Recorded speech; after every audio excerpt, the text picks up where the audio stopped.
ಒಂದು 100 ವರ್ಷದ ಈ ಒಂದು ಪಥಸಂಚಲನದಲ್ಲಿ ಬೆಂಗಳೂರು ಕಡೆ 100 ಭಾಗದಲ್ಲಿ ಇವತ್ತು ಈ ಒಂದು RSS ಗಣವೇಶಧಾರಿಯಾದಂಥ ಪಥಸಂಚಲನ ನಡೀತಾ ಇದೆ. ನಾನು ಕೂಡ ಪದ್ಮನಾಭನಗರದಲ್ಲಿ PC ಮೋಹನ್ ಅವ್ರ ಜೊತೆ ನಾನು ಕೂಡ ಭಾಗಿಯಾಗಿದ್ದೀನಿ. ನಮಗೆಲ್ಲ ಹೆಮ್ಮೆ ಇದೆ, ನಾನೊಬ್ಬ RSS ಕಾರ್ಯಕರ್ತ ಅನ್ನೋದು ಹೆಮ್ಮೆ ಇದೆ. ಮಾತೃಭೂಮಿಗೋಸ್ಕರ ಯಾವುದೇ ಸಂದರ್ಭದಲ್ಲಿ ಮಾತೃಭೂಮಿಗೆ ಕಷ್ಟ ಬಂದಾಗ ಮಾತೃಭೂಮಿ ಜೊತೆ ಭಾರತದ ಜೊತೆ ನಿಲ್ಲುವಂಥ ಒಂದು ಟ್ರೈನಿಂಗ್ ನಮಗೆ ಕೊಟ್ಟಿದ್ದಾರೆ.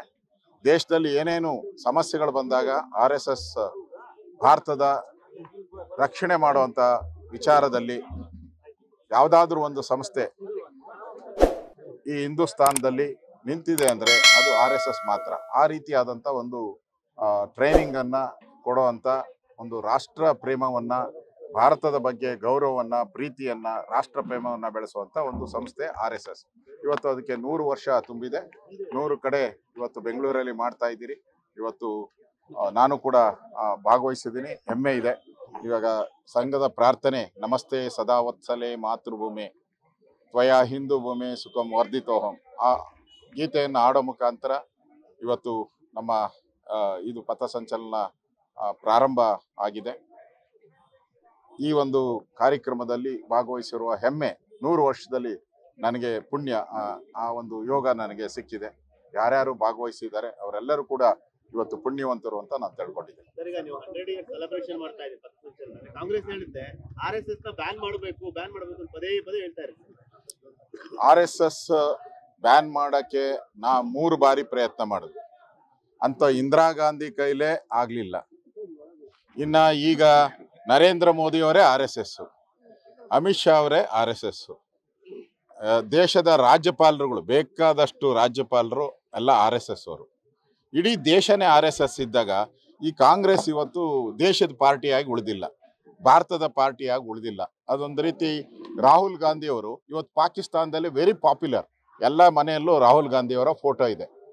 ಮೊನ್ನೆ ನಮ್ಮ ಸಿಂಧೂರ್ ಆಪರೇಷನ್ ಸಿಂಧೂರ್ ಆದಾಗ ಅವ್ರ ಕಾಮೆಂಟ್ಗಳೆಲ್ಲನೂ ಕೂಡ ಪಾಕಿಸ್ತಾನದಲ್ಲಿ ಬಹಳ ಪಾಪ್ಯುಲರ್ ಇದೆ.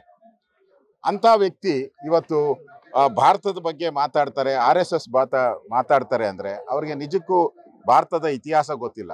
ಅವರು ವಿದೇಶದಲ್ಲೇ ಆಲ್ಮೋಸ್ಟ್ ಆಲ್, ನೆನ್ನೆ ನಾನು ಮಾಧ್ಯಮದಲ್ಲಿ ನೋಡ್ತಾ ಇದ್ದೆ, ಸುಮಾರು 61 ವರ್ಷದಲ್ಲಿ 60 ಬಾರಿ ಅವರು ವಿದೇಶಕ್ಕೆ ಯಾವುದೇ ರೀತಿ ಇನ್ಫಾರ್ಮೇಶನ್ ಕೊಡದೆ ಸರ್ಕಾರಕ್ಕೆ, ಯಾಕಂದ್ರೆ ಅವ್ರಿಗೆ SPG ಇದೆ, SPG ಅವ್ರಿಗೂ ಇನ್ಫಾರ್ಮೇಶನ್ ಕೊಡದೆ ಕಾಣೆಯಾಗಿದ್ದಾರೆ ಅಂತ SPG ಅವರೇ ಕಂಪ್ಲೇಂಟ್ ಮಾಡಿದ್ದಾರೆ ದೇಶಕ್ಕೆ. ಏನಕ್ಕೆ ಹೋಗಿದ್ರು, ಯಾವ್ಯಾವ ದೇಶಕ್ಕೆ ಹೋಗಿದ್ರು, ಇದೆಲ್ಲ ಕೂಡ ಕ್ವಶನ್ ಮಾರ್ಕೆ. ಅಂಥವ್ರು RSS ಬಗ್ಗೆ ಮಾತಾಡುವಂಥ ನೈತಿಕ ಅಧಿಕಾರನೇ ಇಲ್ಲ. ಇವತ್ತು ಯಾವುದಾದ್ರೂ ಒಂದು ರಾಷ್ಟ್ರ ಪ್ರೇಮವನ್ನು ಕೊಡುವಂಥ ಸಂಸ್ಥೆ RSS.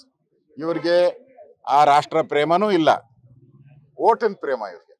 ಕಾಂಗ್ರೆಸ್ ಅವರಿಗೆ ಓಟಿನ ಪ್ರೇಮ, ನಮಗೆ ರಾಷ್ಟ್ರ ಪ್ರೇಮ. ಅಕಸ್ಮಾತ್ ದೇಶದಲ್ಲಿ ಮೊದಲು ಯಾವುದು ಅಂತಂದ್ರೆ ನಾವು BJP ಅಂತ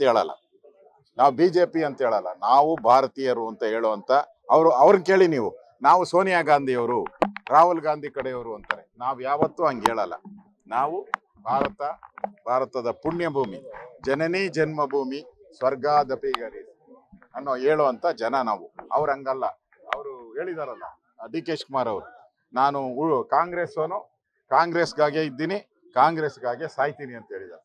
ನಾವು ಹಂಗಲ್ಲ, ನಾವು ದೇಶಕ್ಕಾಗಿದ್ದೀರಿ, ದೇಶಕ್ಕೋಸ್ಕರ ಸಾಯ್ತೀರಿ ಅಷ್ಟೇ. ಸರ್, ಮತ್ತೊಂದು ಕಡೆ ಇವತ್ತು DK ಶಿವಕುಮಾರ್ ಮುನಿರತ್ನ ಅವರಿಗೆ ಅವಮಾನ ಮಾಡಿ ನೋಡಿ, ಸರ್ಕಾರದ ದುಡ್ಡಲ್ಲಿ ಮಾಡ್ತಾ ಇರೋ ಕಾರ್ಯಕ್ರಮ, ಪೇಜ್ ಗಟ್ಟಲೆ ಅಡ್ವರ್ಟೈಸ್ಮೆಂಟ್ ಕೊಟ್ಟಿದ್ದಾರೆ, ಸರ್ಕಾರಿ ಕಾರ್ಯಕ್ರಮ ಅಂತ. ಅಲ್ಲಿನ ಲೋಕಲ್ MLA MP ಖರೀದಿ ಮಾಡಿ ಅವಮಾನ ಮಾಡಿದ್ದಾರೆ. ಸಂವಿಧಾನಕ್ಕೆ ಅಗೌರವ ತಂದಿದ್ದಾರೆ, ಪ್ರಜಾಪ್ರಭುತ್ವಕ್ಕೆ ಅಗೌರವ ತಂದಿದ್ದಾರೆ. ಈ ದೇಶದ ಮೇಲೆ ಎಮರ್ಜೆನ್ಸಿ ತಂದು ಎಲ್ಲರನ್ನ ಜೈಲಿಗಟ್ಟದಂತ ಪಾರ್ಟಿ ಕಾಂಗ್ರೆಸ್ಸು.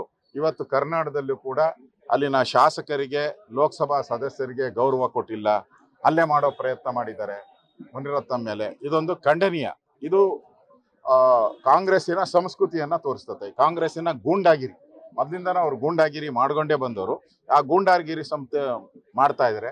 ನನ್ಗೆ ಅನ್ಸುತ್ತೆ ಇನ್ನು 2 ವರ್ಷ ಇರೋದು. ಯಾಕೆ ಗೂಂಡಾಗಿರಿ ಎಲ್ಲ ಮಾಡಕ್ ಹೋಗ್ತೀರಾ? 2 ವರ್ಷ ಆದ್ಮೇಲೆ ಇದೇ ನಿಮ್ಗೆ ರಿಪೀಟ್ ಆಗ್ತದೆ. ನೀವೇನೇನ್ ಮಾಡಿದಿರೋ ಅದೆಲ್ಲನೂ ಕೂಡ ಜನ ರಿಪೀಟ್ ಮಾಡ್ತಾರೆ ನಿಮ್ಗೆ. ಅದು 2 ವರ್ಷ ಉಳಿದಿರೋದೇ 2 ವರ್ಷ ನಿಮ್ದು. ಅದರಲ್ಲಿ ಯಾಕೆ ಇನ್ನು ಗೂಂಡಾಗಿರಿ ಎಲ್ಲ ಮಾಡ್ತಾರೆ? ಔಟ್ ಗೋಯಿಂಗ್ ನೀವು ಜನ ತೀರ್ಮಾನ ಮಾಡ್ಬಿಟ್ಟವ್ರೆ ನೀವು ಔಟ್ ಗೋಯಿಂಗ್ ಪಾರ್ಟಿ ಅಂತೇಳಿ. ದೇಶದಲ್ಲಿ ಎಲ್ಲೂ ಇಲ್ಲ. ಕಾಂಗ್ರೆಸ್ ಅಲ್ಲಿ ಆಂಧ್ರದಲ್ಲಿ 2 ಕಡೆ ತಲೆ ಎತ್ತಿದ್ದೀರಾ. ನೆಕ್ಸ್ಟ್ ಎಲೆಕ್ಷನ್ ಆದ್ರೆ ಕರ್ನಾಟಕದಲ್ಲೂ ಇಲ್ಲ, ಆಂಧ್ರದಲ್ಲೂ. ಆಗ ಜನ ತೀರ್ಮಾನ ಮಾಡ್ಬಿಟ್ಟಿದ್ದಾರೆ. ತೆಲಂಗಾಣದಲ್ಲೂ ಇಲ್ಲ, ಸಾರಿ ಆಂಧ್ರ ಅಲ್ಲ, ತೆಲಂಗಾಣದಲ್ಲೂ ಇರಲ್ಲ.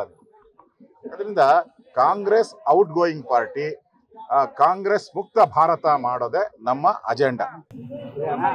ಧರಣಿ ಕೂತಿದಾರಂತ ಸರ್ ಅವರು ಏಕಾಂಗಿಯಾಗಿ ಮುನಿರತ್ನ ಧರಣಿ ಕೂತಾರೆ. ನಾವು ಬೆಂಬಲ ಮಾಡ್ತಾ ಇದ್ದೀರಿ.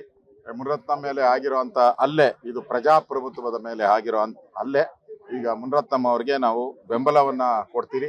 ಪೊಲೀಸರು ಅವ್ರಿಗೆ ಕೂಡಲೇ ರಕ್ಷಣೆಯನ್ನ ಕೊಡಬೇಕು ಅಂತೇಳಿ ನಾನು ವಿರೋಧ ಪಕ್ಷದ ನಾಯಕನ ಆಗಿ ಆಗ್ರಹವನ್ನ ನಾನು ಮಾಡ್ತಾ ಇದ್ದೀನಿ.